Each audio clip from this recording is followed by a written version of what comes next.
네, 안녕하세요. 이제 부동산학개론 기본 강좌 14강을 보도록 하겠어요. 14강의 주제는 이제 162페이지에 보시면 그 효율적 시장이라고 있습니다. 효율적 시장의 의의가 그 양가를 1번에 보면 첫 번째 줄은 이제 체크해 놓으셔야 되죠. 그 효율적 시장은 그 주제가 정보를 가지고 논하는 겁니다.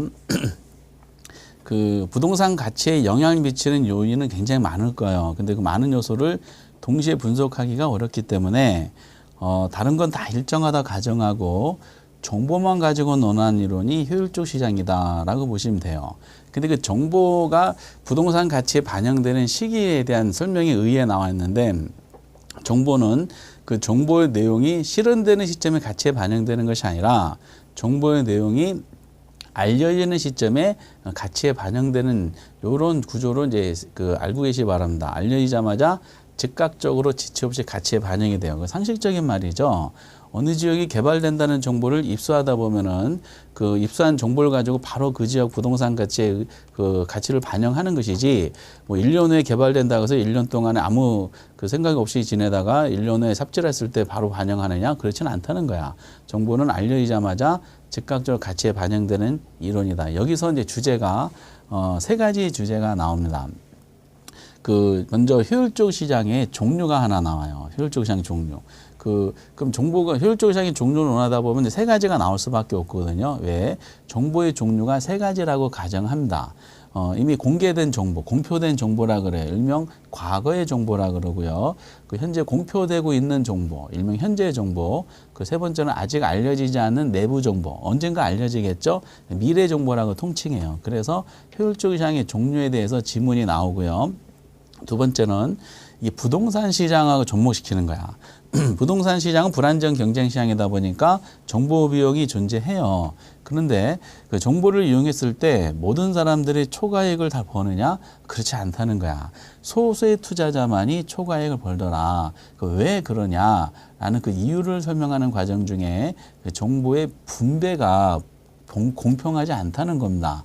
그래서 이 정보의 분배 가지고 논하는 할당 효율적 시장 논리가 이제 있고요. 세 번째 논리가, 그럼 우수한 정보와 어떤 정보를 미리 알고 있는 사람과 그 정보를 정확하게 모르는 사람이 거래했을 때 이 정보의 비대칭성으로 인해서 이 정보가 가져다주는 이익이 얼마냐라는 이 정보 가치 계산하는 게 있어요. 이 기대값에 대한 논리인데, 이 정보 가치. 근데 이 세 가지 주제 가지고 이제 돌려막기식으로 계속 시험 문제를 내는데, 25회 때 계산 문제가 정보 가치 계산하는 게 나왔었고, 이번 29회 때도 한번 나왔었고요. 그 사이에 이제 지문으로 종종 나오는데, 이 지문으로 출제되는 형식이 아까 말씀드렸던 것처럼 효율적 시장 자체가 문제의 타이틀인 경우도 있어요.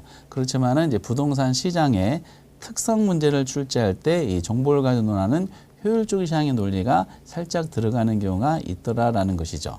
그래서 29회 때랑 28회 때 2년 연속은 지문으로 이제 하나 정도가 시장의 특성에서 나왔고, 그 전에 두 번은 전부 다 이제 단독 문제를 출제를 했었어요. 그 내용은 그렇게 어려운 건 아니고, 효율적 시장에 대한 논리는 특히 계산 문제가 29회 때 나왔기 때문에 30회 때는 통계에 의하면은 효율적 시장의 계산 문제가 연타서로 나온 적이 없어요.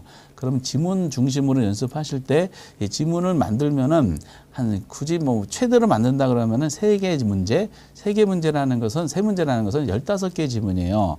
15개 지문도 좀 많은데, 어쨌든 세 문제 안에서 모든 그 지문이 다 해결할 정도로 같은 지문이 반복이 돼서 출제합니다. 그래서 유형만 잘 알아두시면 되실 것 같아요.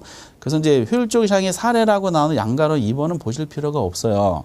그리고 이제 말씀드렸던 첫 번째 주제가 163페이지에 효율적 시장의 유형이라고 되어 있습니다.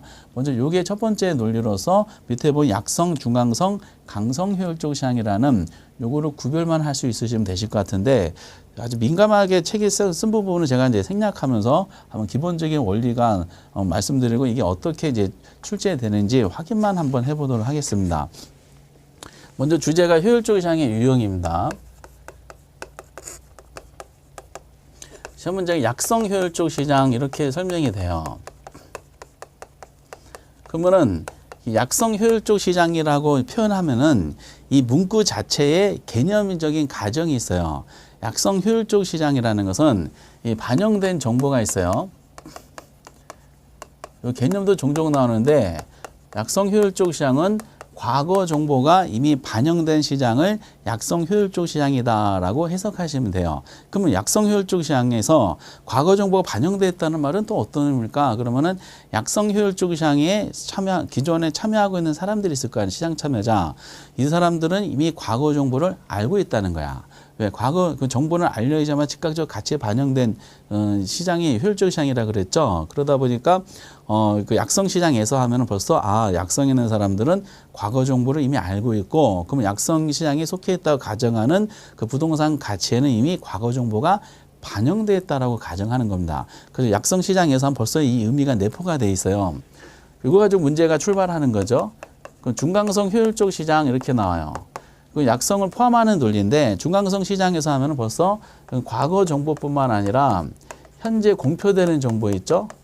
현재 공표되는 정보까지 이미 가치에 반영된 시장을 우리가 중강성 효율적 시장이다. 그러면 중강성 시장에 있는 기존 사람들은 현재 정보까지 이미 알고 있다라고 가정을 하는 겁니다. 이걸 다 포함하는 건 강성 효율적 시장인데, 강성 효율적 시장은 모든 정보가 다 가치에 반영된 시장을 말한다. 과거, 현재, 미래라는 모든 정보가 다 가치에 반영된 시장을 우리가 강성효율적 시장이다라고 합니다. 때문에 강성효율적 시장에서는 시장 참여자들이 모든 정보를 다 알고 있다는 뜻이기 때문에 강성에서는 정보 비용 자체가 존재하지 않습니다. 그 정보 비용이 존재하지 않는다는 것은 우리가 무슨 시장 논리겠어요? 우리가 시장의 특성 들어가기 전에 논했던 거, 그렇죠? 완전 경쟁 시장이야. 그래서 강성효율적 시장 논리는 얘는 완전 경쟁 시장 논리다라고 이해하시면 돼요. 정보 면에서 그렇다는 뜻이에요.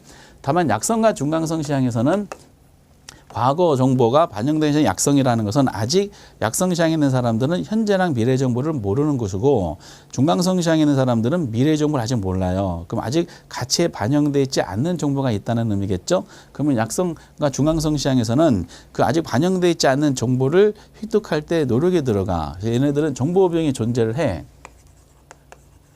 정보 비용이 존재하는 시장이기 때문에 얘네들은 무슨 시장이다? 불완전 경쟁 시장이다라고 우리가 판단할 수 있는 거죠. 그래서 완전 경쟁 시장에 가장 논리에 가장 이제 부합되는 시장이 뭡니까? 물어보면 당연히 강성만 해당이 되는 겁니다. 어쨌든 여기까지 아직 문제가 완성이 안 되고 이제 문제의 시작점이 되는 겁니다. 그러다가 이제 우리는 시험 문제를 낼 때 어떻게 내냐면은 새로운 시장 참여자가 있어요. 또는 이제 투자자다 이렇게 표현하는 경우가 있습니다. 투자자.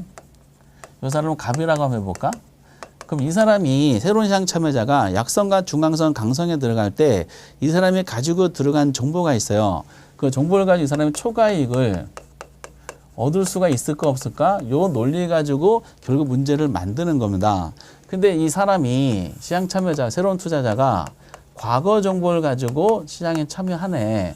근데 과거 정보 가지고 어느 시장에 참여하는 거냐면은 약성 시장에 참여하는 겁니다. 약성 시장에 과거 정보를 참여했을 때 과연 초과를 얻을 수 있느냐? 얻지 못합니다. 당연히 중강성과 강성 시장에서도 얻지 못해. 왜냐? 이 사람이 가지고 들어간 정보를 이미 약성의 중강성, 강성인 사람들은 다 알고 있어요. 남들이 알고 있는 정보 가지고는 얻을 수가 없다는 뜻입니다. 여기서 쓰는 용어가 있어요. 이 과거의 정보를 분석하는 거 있죠? 요거를 기술적 분석이라 그럽니다. 이미 공표된 정보 분석하는 거. 주식 투자하신 분들이 기술적 분석을 많이 하죠.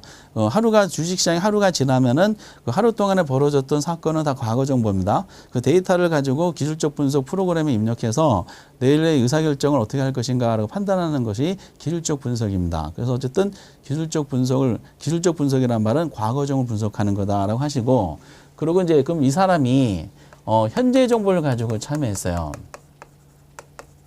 현재 정보를 가지고 어느 시장에 참여해? 약성 시장에 참여하려고 그래. 초과를 얻을 수 있느냐? 얻을 수가 있어요. 왜냐하면 시장 참여자가 가지고 들어간 정보를 약성에 있는 기존 사람들은 모르기 때문에 그렇습니다. 근데 중강성 시장하고 강성 시장에는 초과익을 얻을 수 없어. 현재 정보를 가지고. 왜? 말씀 똑같은 논리야. 이 사람이 시장 참여자가 가지고 들어간 정보를 중강성과 강성에 있는 사람들은 이미 알고 있기 때문이다 라고 보시는 거죠. 이때 이 현재 정보를 분석하는 거 있죠. 과거 정보뿐만 아니라 현재 공표되는 정보까지 분석하는 거, 이거를 기본적 분석이라 그럽니다. 그래서 시험 문제가 이제 기본적 분석에 의할 경우 이렇게 출제했을 때, 아, 현재 정보가 들어가는구나. 현재 정보가 참여해서 초과를 얻을 수 있는 시장 구조는 약성밖에 없습니다. 근데 이 시장 참여자가 미래 정보를 가지고 참여하네. 그럼 아직 알려지지 않은 내부 정보를 참여하는 거죠. 미래 정보를 참여해서 초과를 얻을 수 있는 구조는 약성과 중강성 두 군데가 발생합니다. 왜냐? 약성과 중강성에는 기존 사람들은 이 미래 정보를 모르기 때문에 그래요. 근데 강성에 들어가서 초과를 얻을 수 있느냐? 이건 얻지 못합니다. 왜? 이 사람이 가지고 들어간 미래 정보를 강성에 있는 사람들은 이미 알고 있기 때문이다 라는 논리가 나오죠. 그럼 결국 이 초과액을 얻을 수 있는 구조는 현재랑 미래 정보를 가지고 참여할 수 있는 약성과 중강성의 경우는 세 가지의 경우만 해당이 되는 겁니다.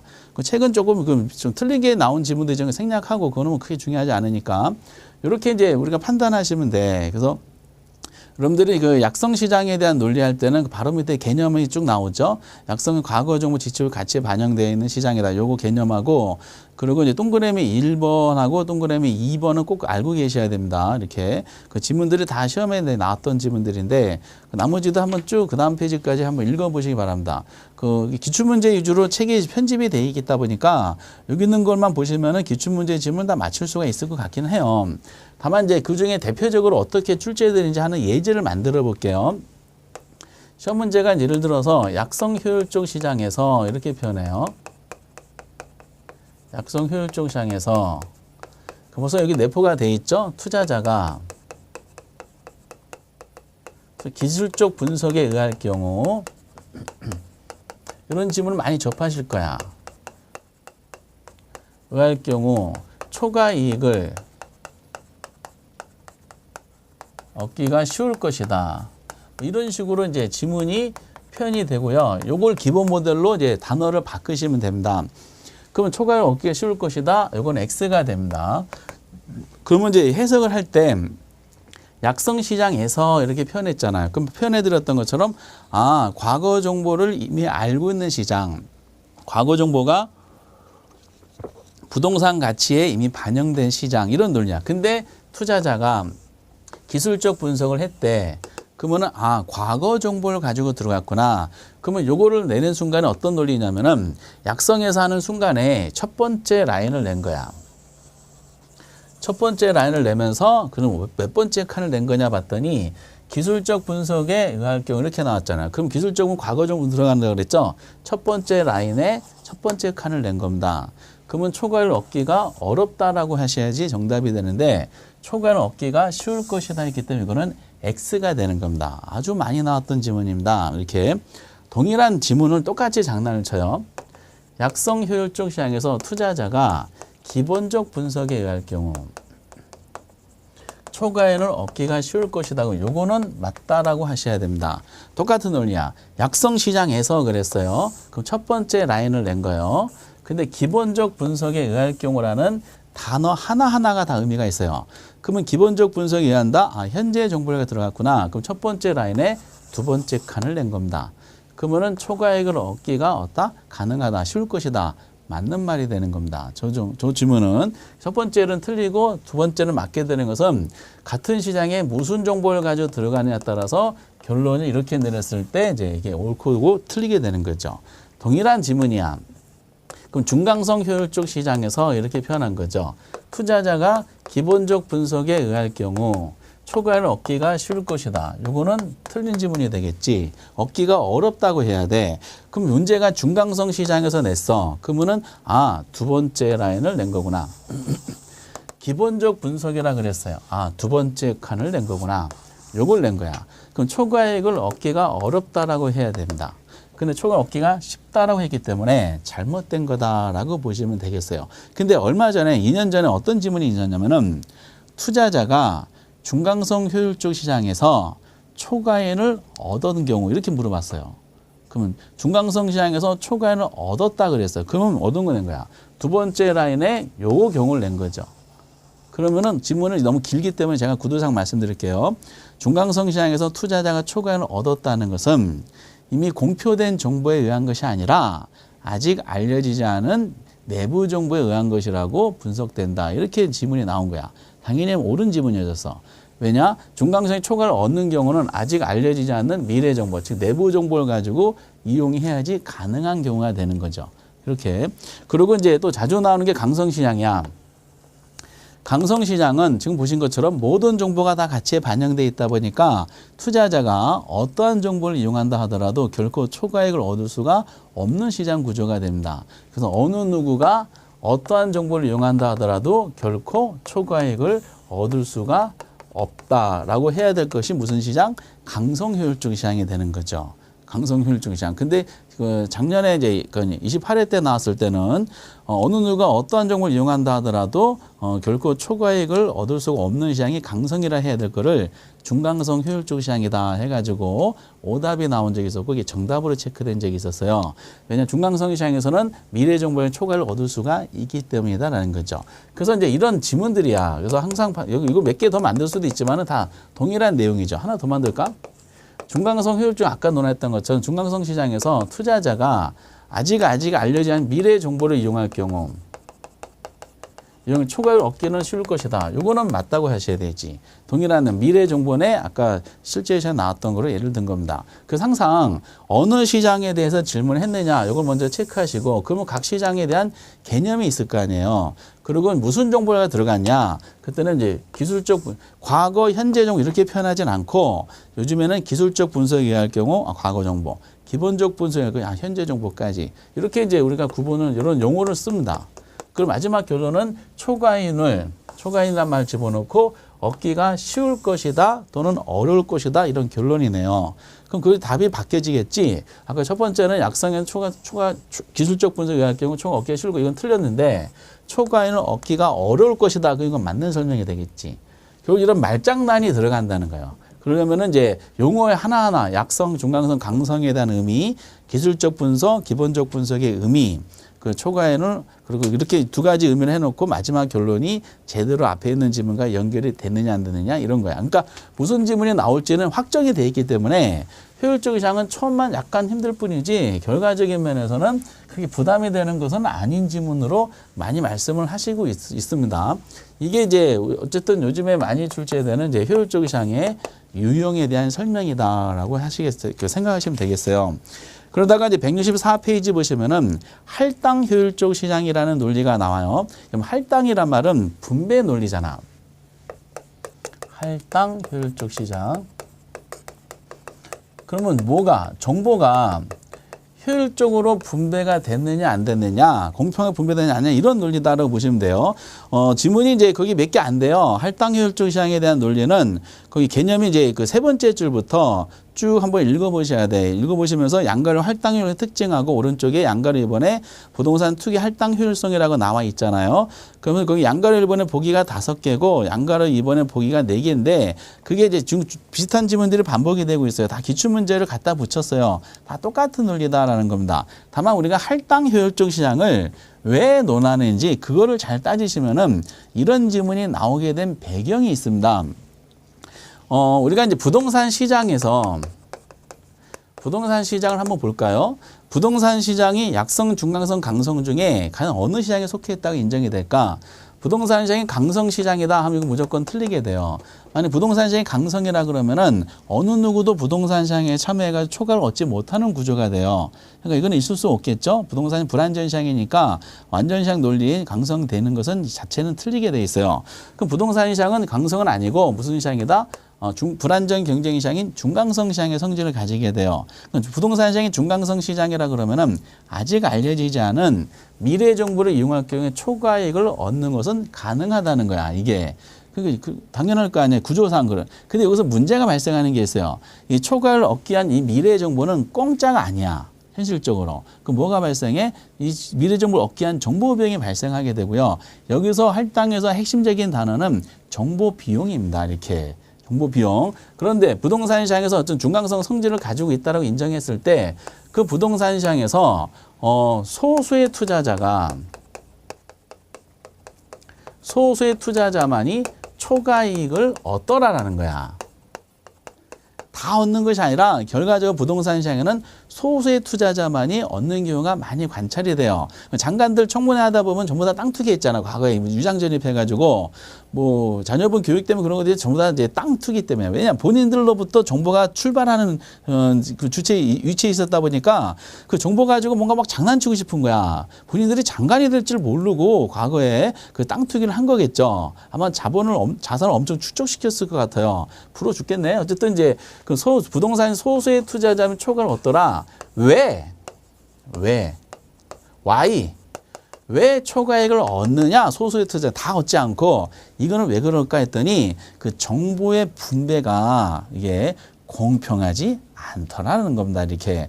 그래서 정보 분배를 논한 것이 그래서 할당 효율적 시장이야. 책에는 할당 효율적 시장이 경제학에서 되게 어렵게 설명이 되어 있어요. 시험 공식적으로 나올 때 아마 이렇게 나올 거야. 그래서 세 번째 줄에 보면은 자원의 할당이 여기다 자원은 아마 정보가 될 거야. 효율적으로 이루어지는 시장으로서 초과이윤이 존재할 수 없는 시장이다. 이렇게 개념이 설명이 돼요. 이거를 제가 풀어보도록 하겠어요. 그래서 어느 누구보다 기회보다 싼 값으로 정보를 획득할 수 없는 시장, 이러한 할당 효율적 시장에서는 배분의 효율이 뭔 말인지 하나도 모르게 돼 있습니다. 그 말을 이제 해석 한번 해보도록 하겠어요. 그래서 만약에 어느 시장이 할당 효율적 시장이라면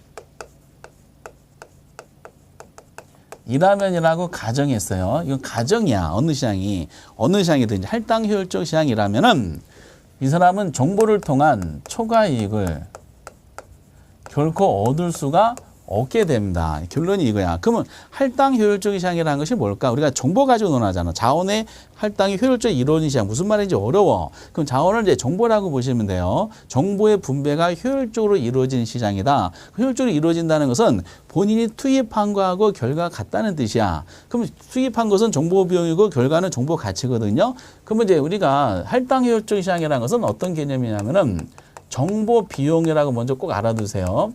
이 정보 비용은 언제 지출하는 거야? 이 정보 비용은 현재 지출할 거 아니야. 현재 지출할 것이고, 근데 이 비용을 지출해서 취득한 정보 내용은 언제 실현될까? 이 정보는 주로 언제? 미래 실현되는 정보예요. 미래 실현되는 정보를 정보가 실현되는 그 시점에 정보를 사면 의미가 없잖아요. 미리 사는 거야. 그래서 미래 실현될 정보를 언제? 현재 비용을 들여서 취득한다. 이런 논리야. 이 정보 비용이야. 근데 비용을 들여 취득한 정보 있죠. 정보가 정보 취득자, 정보가 투자자에게 가져다 줄 것으로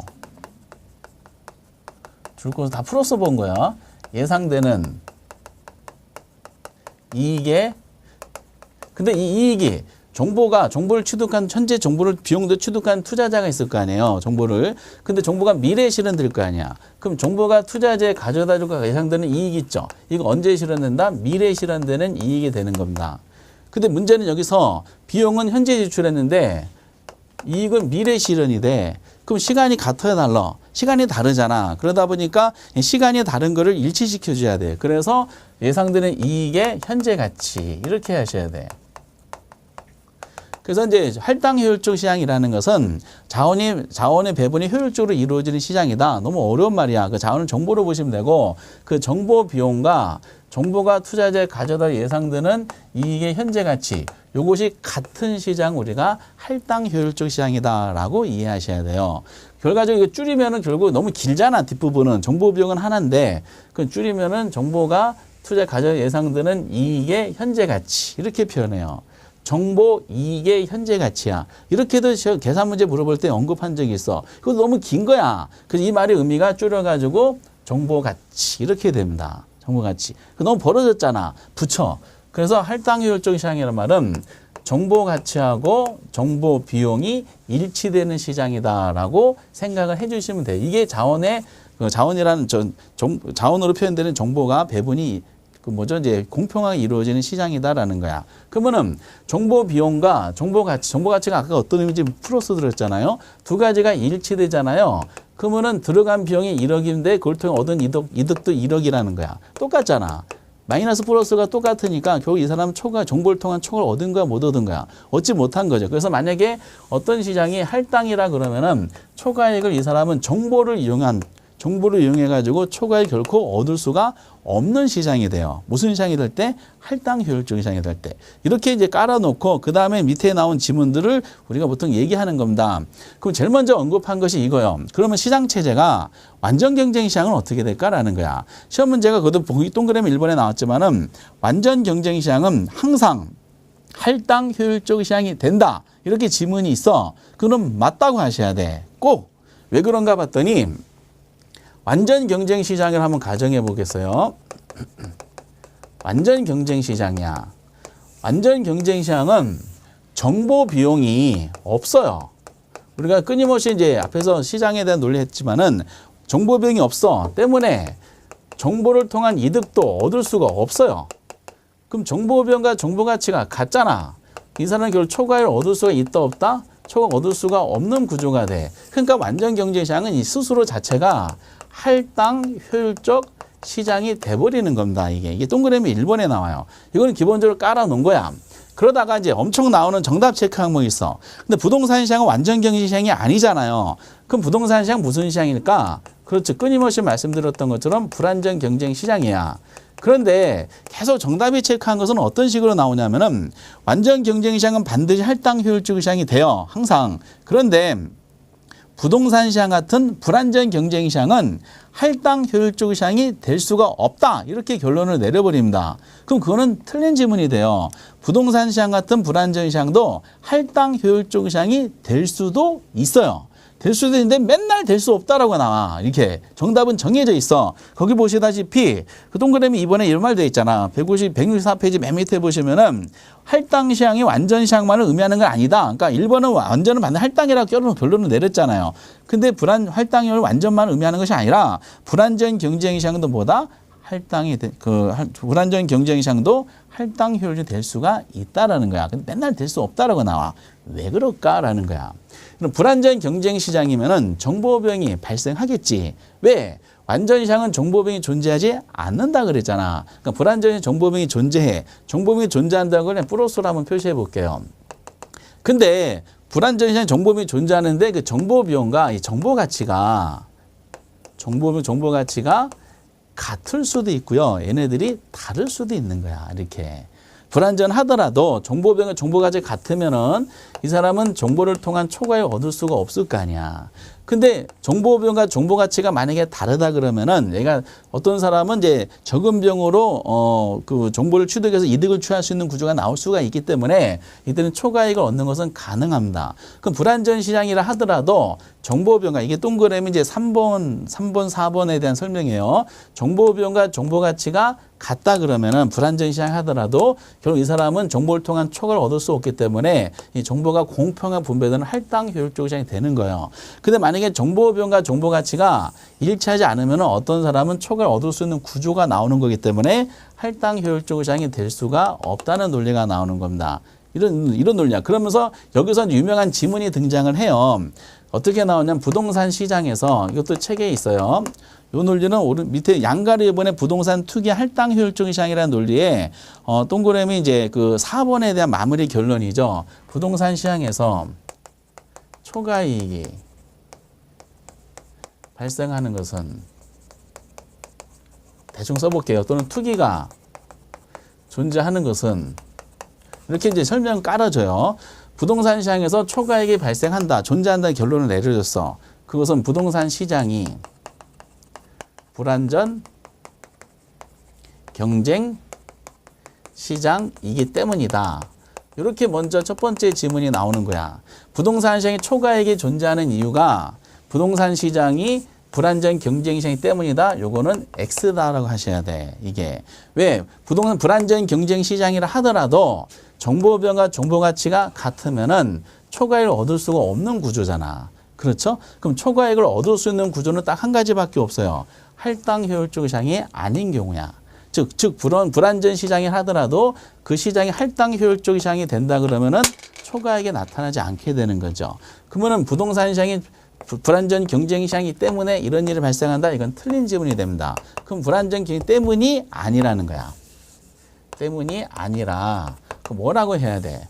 부동산 시장이 할당 효율적 시장이 아니기 때문이다. 이렇게 설명이 해야 돼. 이게 옳은 지문이 되는 거죠. 할당 효율적 시장이 아닌 경우만이 초과액을 얻는다는 뜻이죠. 이렇게. 그래서 아까 결론에 할당 효율적 시장이라면 결코 초과액을 정보를 통해 얻을 수 없다 그랬어요. 그래 놓고 이제 거기 동그라미 이제 오른쪽 165페이지 양가래본의 부동산 투기 할당 효율성에서 동그라미 3번에 대한 논리를 보는 거죠. 그럼 할당 효율적 시장이 아니기 때문에 초과액이 얻는다 그랬잖아. 그러면 이 논리가 무슨 뜻이냐라는 거야. 그럼 할당 효율적 시장이 아니다. 요 말의 의미는 무슨 뜻일까? 요것도 해석하셔야 돼. 이 해석을 이제 길게 풀었으면 아마 이렇게 이해가 되시면, 이렇게 하시면 돼. 동일한 이익을 가져다 주는 정보를, 이게 이제 깔려져 있는 거야. 동일한 이익을 가져다 주는 정보를 소수의 투자자가, 소수의 투자자야. 특정 투자자겠죠. 소수 투자자가 다른 사람들보다 값싸게 얻는다는 의미. 요거를 말하는 거야. 똑같은 이득을 가져다 준 정보를 소수의 투자자가 다른 사람보다 값싸게 얻어요. 그럼 요 사람만이 초과액을 벌게 되는 거지. 그래서 어떤 사람은 똑같은 이득을 가져간 정보를, 이게 1억짜리인데 갑돌이라는 사람은 이거 1,000만 원으로 얻고 을순이라는 사람은 이거를 10억으로 얻는 거야. 그럼 요 사람이 을로 대표되는 사람보다 이 1억이라는 이득을 가져간 정보를 값싸게 얻은 거죠. 그럼 갑돌이라는 사람만이 초과를 번 것이고, 그럼 이 시장은 정보 분배가 제대로 안 된 거니까 할당 효율적 시장이 아니더라라는 논리가 나오게 되는 겁니다. 그래서 여기까지 잠깐 말씀드려 볼게요.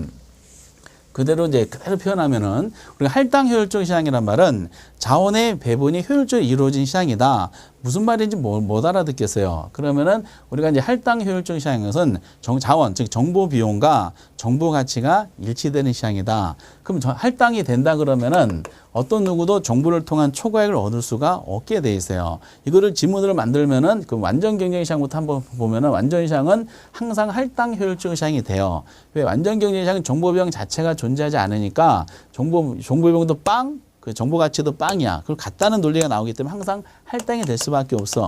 근데 부동산 시장은 완전 시장이 아니잖아요. 불안전 경쟁 시장입니다. 부동산 시장은. 부동산 시장 같은 불안전 경쟁 시장도 할당 효율적 시장이 될 수가 있어. 근데 맨날 될 수 없다라고 제 시험 지문 나온다 그랬어요. 어떤 경우냐? 불안전 시장은 정보 비용이 발생해. 불안전하더라도 정보 비용과 정보 가치가 같으면은 이 사람은 정보 비용 이상의 초과를 얻을 수 없는 거기 때문에 그 구조는 정보 분배가 효율적으로 됐다. 그래서 할당이 되는 거예요. 근데 정보 가치와 정보 비용이 일치하지 않으면은 어떤 소수의 투자자가 다른 사람보다 분명히 정보를 값싸게 얻는 사람이 존재할 것이다. 그럼 이거는 초과액을 일부 사람만이 얻을 수 있다는 것은, 이것은 뭐죠? 할당 효율적 시장이 아니라는 논리가 나오게 되는 겁니다. 결국 이제 완전 시장은 반드시 할당인데 불완전 시장은 할당일 수도 있고 아닐 수도 있고. 그럼 할당이 아니라는 말은 결국 무슨 뜻이다? 동일한 이득을 가져다 주는 정보를 소수의 투자자가 다른 사람보다 값싸게 얻는 구조가 되는 거야. 그럼 이 사람은 초과를 벌기 때문에 이 시장 할당 구조가 아니구나라고 해석하는 거죠. 또 다른 예를 한번 볼게요. 이게 많이 헷갈려 하셔가지고 A라는 부동산 시장을 한번 볼게요. 여기에 참여자가 두 사람이 있어. 갑돌이가 있고 을순이가 있어. 근데 여기에 이제 정보 비용이 만약에 예를 들어서 정보 비용이 1조고요. 얘가 1억이야. 정보 가치가 1조고요. 1억이야. 그럼 초과액을 얻었느냐로 따져보는 거죠. 이 사람은 얻지 못했죠. 그럼 이 시장은 할당 효율적 시장이 되는 겁니다. 지금 보시다시피 그 A라는 시장은, 그럼 먼저 질문해 볼게요. A라는 시장은 완전 경쟁 시장이야? 불완전 경쟁 시장이야? 여러분들 판단하시기에. 요런 예를 들었을 때 A라는 시장은 완전이니까 불완전이니까 당연히 불완전 경쟁 시장이 돼요. 왜 불완전 경쟁 시장일까? 정보병이 발생했잖아. 갑돌이는 정보병 1조, 을순이는 1억이 발생했잖아요. 그러니까 정보병이 존재하지 않으면 완전 시장인데 정보병이 존재했다는 것 자체가 뭐죠? 이거는 불완전 경쟁 시장이에요. 그럼 불완전 시장인데, 그럼 A라는 시장은 할당 효율적 시장일까? 비할당 시장일까? 그죠? 할당 효율적 시장이 되는 겁니다. 할당이 돼. 왜? 이 갑돌이하고 을순이가 갑돌이 같은 경우는 정보 비용과 정보 가치가 같고 을순도 정보 비용과 정보가 같기 때문에 어느 누구 초과액을 얻지 못하는 구조가 생겨서 A라는 시장은 불완전 시장이지만은 할당 효율적 시장이다라고 판단할 수가 있는 거지. 그럼 이 시장 구조가 할당이란 말은 또다시 이제 표현하면은 갑돌이라는 사람이 A 시장에 참여해가지고 요구한 거야. 똑똑 두들겼어요. 그래서 물어본 그 A 시장이 물어봤어. 왜 똑똑 문을 두들겼나요? 했더니 당신 시장에 참여해서 나는 1조를 벌고 싶다라고 얘기한 겁니다. 그러면은 A라는 시장은 갑돌이한테 1조를 벌게 해줘요. 대신에 조건이 있어. 그래 1조 벌고 싶냐? 그럼 1조라는 비용을 들여라라는 거야. 당신이 노력하고자 하는 것만큼 결과를 주겠다. 그럼 결과적으로 이 사람 초과를 벌지 못한 거겠지? 그러면 을순이라는 사람도 또 두들겼어요. A라는 시장 두들겨가지고 당신은 왜 두들겼어요? 물어봤어요. 그랬더니 저는 1억을 벌고 싶어요. 그러면 알겠습니다. 1억을 벌게 해드릴게요. 대신에 1억만큼의 노력을 하세요. 이렇게 한 거죠. 결국 이 A라는 시장은 시장 참여자 갑하고 을을 공평하게 처리하고 있어요. 이 사람이 얻고자 하는 것만큼 비용을 지출해야지 그에 맞춰서 이거를 이제 도출하게 해주는 거지. 그러니까 A라는 시장은 갑하고 을한테 이 사람이 얻고자 하는 노력, 그 결과적만큼 노력을 하라고 그랬으니까 A라는 시장은 갑하고 을을 그 정보를 공평하게 분배해주고 있죠. 그래서 A 시장은 뭐죠? 할당 효율적 시장이라고 볼 수가 있는 거야. 그럼 만약에 이런 A 시장 같이 정보 분배를 효율적으로 이루어지잖아요. 이 시장 참여자는 내가 노력한 것만큼 결과를 가져가는 것이지 노력한 것보다 더 많은 결과를 가져가는 것은 아니구나 라고 생각을 하기 때문에 A라는 시장에서는 투기를 한다는 생각을 할 수가 없는 거죠. 그래서 할당 효율적인 결코 투기가 발생하지 않게 되는 거죠. 투기가 초과를 얻기 위한 자본 투자 행위를 말하잖아요. 근데 B라는 시장을 한번 볼까? B라는 갑돌이하고 을순이가 참여를 해요. 정보 비용, 정보 가치를 따져봤더니 정보 가치가 10억짜리 이제 이들 가져다 정보야. 근데 갑돌이는 1억이라는 노력을 했고 을순이라는 사람은 이제 20억이라는 노력을 했어요. 그런데 결과적인 내용 봤더니 초과를 보니까 갑돌이는 9억 원의 초과를 벌었고요. 이 사람은 오히려 10억의 손실을 봤어요. 그럼 이 B라는 시장은 갑하고 을한테 효율적으로 정보를 분배해 줬을까? 아니야. 이거 할당 효율적 시장이 아니게 되는 겁니다. 먼저 한번 따져볼까요? 그 B라는 시장 성질을 한번 볼게. B라는 시장은 완전 경쟁 시장이니까 불완전 경쟁 시장이니까. 그렇죠. B라는 시장은 뭐요? 정보 비용이 존재했기 때문에 당연히 불완전 경쟁 시장이야. 그럼 할당이야? 비할당이야? 할당이 아니야. 지금 할당 효율적 시장이 아닌 시장이 되죠. 같은 불완전인데 A 시장은 할당이고 B는 할당 효율적 시장이 아니야. 왜 그럴까? B라는 시장은 갑하고 을한테 정보를 공평하게 분배하지 않고 있어요. 정보를 공평하게 분배하지 않는다는 말은 무슨 뜻일까요? 이 정보 10억이라는 이득을 가져다 정보가 있잖아요. 이 이득을 가져다는 정보를 갑돌이로 대표되는 소수의 투자자는 을로 대표되는 다른 투자자보다 이 정보를 값싸게 얻는 거야. 그럼 값싸게 얻은 요 사람은 본인이 노력한 것보다 결과가 크기 때문에 초과액을 9억을 벌잖아. 그래서 오히려 손실을 받겠죠. 그러니까 이 시장은 B시장은 갑하고 을한테 정보를 공평하게 분배하지 않기 때문이다. 현실 시장에 다 이렇게 돼 있어요. 현실 시장은 할당 효율적 시장이면은 아마 공평한 세상이 될 텐데 현실은 그렇지 않잖아. 그 정보를 가지고 값싸게 얻는 사람이고 아마 갑은 이 시장하고 친인척 관계고요. 이 사람은 을은 아마 왼수 같은 존재가 아닌가 하는 생각이 듭니다. 그래서 어쨌든 결국 이제 불완전 경쟁 시장이라 하더라도 정보병의 정보 가치가 똑같으면은 불완전도 할당이 될 수가 있고 그 불완전 시장인데 정보병과 정보가 일치하지 않으면은 이 불완전 시장의 경우도 할당이 아닐 수도 있더라라는 논리가 나오게 되는 겁니다. 아주 유명한 이제 주제가 이런 내용들이 이제 등장을 해요. 그래서 결국 다시 아까 마무리로 부동산 시장에서 결국 초과익이 존재하는 이유는 초과익이 존재하는 딱 하나밖에 없잖아. 초과익이 존재하는 이유는 시장의 불완전해서 때문이 아니라 뭐라고요? 시장의 할당 효율적 시장이 아니기 때문이다 라고 논하게 되는 겁니다. 아니기 때문이다. 그리고 이제 그럼 소수의 투자자들이 초과를 보는 이유는 결국 똑같은 논리죠. 동일한 이득을 가져다는 정보를 다른 사람보다 소수의 투자자가 그 정보를 값싸게 얻기 때문이다라고 이제 해석이 된다라고 판단하시면 되겠어요. 어려운 건 아닌 지문입니다. 그 책에 나온 게 전부 기출 문제를 갖다 붙였기 때문에 그대로 이제 이걸 확인만 잘 해주셨으면 좋겠고요. 그리고 이제 공부하실 때도요, 여러분들은 그 우리 중개사 그 시험 시장이 그 할당 효율적 시장이라고 항상 믿으면서 공부하셔야 돼. 어떤 분은 자꾸 비할당을 기대하면서 공부하시는 분 계시는데 할당이라고 믿어서 공부하시는 것이 수험생분들의 기본 자세가 되는 겁니다. 어떤 의미냐면은 어떤 사람은 이렇게 물어봐요. 막판에 되면 계산 문제 같은 거 몇 번 찍으면 되냐고 자꾸 물어봐. 그럼 물어보지 않았으면 좋겠어요. 이렇게. 그리고 이제, 어디서 나올 것이 찍어주세요라고 합니다. 막판에. 그분 공부하신 지가 얼마 안 되셨는데, 책 한 번도 안 보신 상태에서, 어디서 나올지 찍어주시기 바랍니다. 그것만 볼게요. 이런 식으로. 안 찍어드려요. 저는 오프라인에서. 공부하신 분들이다 그러면은 통계적으로 많이 나온 걸 이렇게 표시해 드리는데, 공부를 안 하시면서 그러면 안 찍어드려요. 그럼 공부하신 분들에 대한 어떤, 예의가 아니거든요. 그런데 이제, 믿으셔야 된다는 건 뭐냐면은 본인이 만약에 60점만 노력을 했다. 그러면 60점을 정확하게 가져다 줘요. 이렇게. 나는 70점만큼 노력했다. 70점을 가져다 된다는 노력한 것만큼 시험 점수 나온다는 믿음감을 가지면서 해주셨으면 좋겠어요. 나는 이제 20점만 노력했는데 80점이 나오겠지. 이런 경우는 있을 수가 없다는 거야. 이렇게. 이런 경우가 만약에 발생한다 그러면은 참 하늘이 내려준 운이죠. 운 이렇게. 그래서 항상 본인이 노력한 것만큼에 대한 결과가 있을 것이다. 대신에 할당을 이제 점수를 분배받을 때 80점 이상의 노력은 안 하셔도 돼요. 올해 점수는 1차는 한 과목은 80점만 넘으면은 나머지는 과락만 넘으면 다 합격하시기 때문에 그래요. 만약 100점을 목표로 한다. 그럼 스트레스가 이만저만 아니에요. 그래서 항상 공부한 수험생분들은 할당 효율적 시장이라는 거를 믿으면서 점수가 잘 분배될 것이다. 그래서 꾸준히 노력만 하시면 결과가 다 나올 거다라고 말씀드리겠어요. 그리고 이 내용이 주된 거야. 그리고 이걸 가지고 계산 문제 논리가 나와요. 165페이지에 정보가치 계산하는 주제가 있어요. 근데 요거는 이제 별도로 나중에 계산 문제 할 때 할당 효율적 시장을 다시 한번 언급을 하면서 이게 이제 숫자로 어떻게 입증이 되는지를 그때 확인해 보도록 하겠어요. 지금 계산 문제가 급한 게 아닙니다. 이렇게 효율적 시장에 대한 논리가 어느 것이 출제되는지를 확인 학습하는 게 의미가 있다는 겁니다. 지금 보셨던 것처럼 효율적 시장하면 맨 먼저 하실 거 정보라는 키워드가 있더라.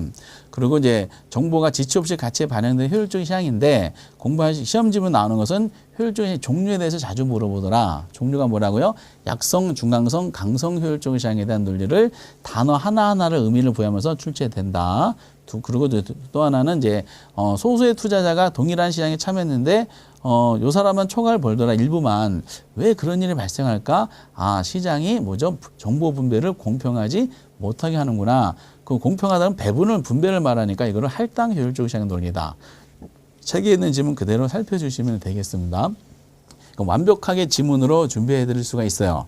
이렇게 이 정도 보시고 그 다음 페이지에 나오는 이제 계산 문제에 대한 논리는 차후에 이제 별도로 한번 이제 다시 심화 계산 문제 건드릴 때 한번 해보도록 하겠고요. 근데 다만 통계적으로 계산 문제는 초대 말씀드렸던 것처럼 29회 때 이게 계산이 출제가 돼서요. 확률적으로는 매우 떨어진다. 그래서 이렇게 푼다는 원리만 아시면 되겠습니다. 난이도가 높은 건 아니기 때문에 여기까지 이제 하면서 시장론에 대한 이제 전반부 주제 있었죠. 우리가 이제 전 시간에 말씀드렸던 것처럼 부동산 시장의 특성, 주택 시장에서 여간상 중심으로 세 번째가 효율적 시장에서 여기가 이제 한두 문제 출제되고 있습니다. 29회 때는 두 문제 나왔으니까 저희도 두 개가 나오길 기대하고 그리고 시장론 후반부가 되게 많이 나옵니다. 후반부 주제가 이제 페이지 172부터 등장하는 게 지대론이라고 있어요. 지대로는 두 번에 걸쳐서 한번 해보도록 하겠어요. 한 번에 걸쳐서 해보면은 양이 너무 많아서 확실하게 맞아야 되는 분야니까 가장 기본인 농경제 지대론에 대한 설명하고 그리고 요즘에 이제 등장하는 그리고 이게 도시지대론하고 그리고 요즘에 등장하는 새로운 지대론까지 포함해서 2시간에 걸쳐서 한번 지대론을 한번 이번 기본 강의 시간에 정리해보고 다음 심화 때는 이제 문제로만 확인해 보도록 하겠습니다. 여기까지 이제 효율적 시장 건드려봤어요. 여러분들 대단히 수고했습니다. 감사합니다.